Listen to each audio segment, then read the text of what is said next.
Okay guys, umorder ako nitong multi-purpose na cutting disc. So trending na trending to guys sa may TikTok. So ang kinaganda nito ay multi-purpose na nga siya. Pwede sa kahoy, semento, bakal. So itatry natin kung legit nga ba talaga siya. So ito siya. Dalawa in order ko guys para in case na talagang magandang klase. So mga gamit ko to guys kasi nahihirapan ako dito sa pagpalit ng bala na ito. So yun guys, ito try natin itong cutting disc na to. So kumuha ako dito guys ng pang sample na kahoy, aluminum, tubular steel at solid na steel. So sa kahoy muna tayo.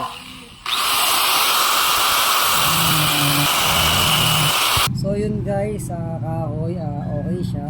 Gumalambot yung kahoy kaya tumalab siya. So try natin sa aluminum.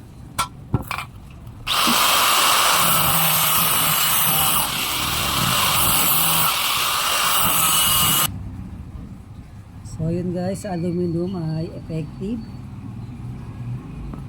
So next naman ay tubular steel.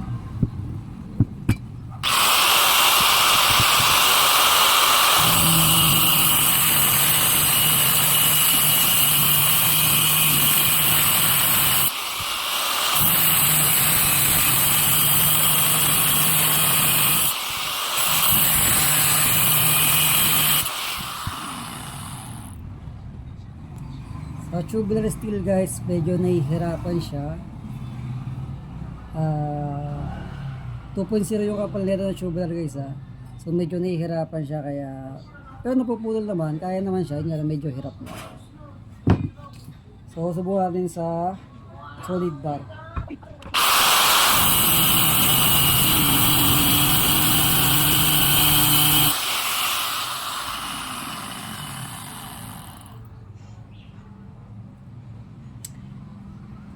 Sa solid bar guys, mukhang hindi kakayanin.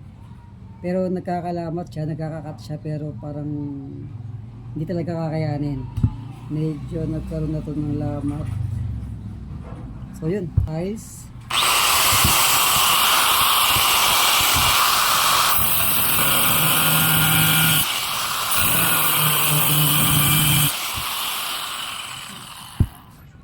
Sa tiles guys, okay naman siya.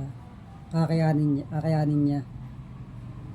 So yun guys, bali ang pinaka weakness lang nito yung solid bar na steel, 2.0 na tubular.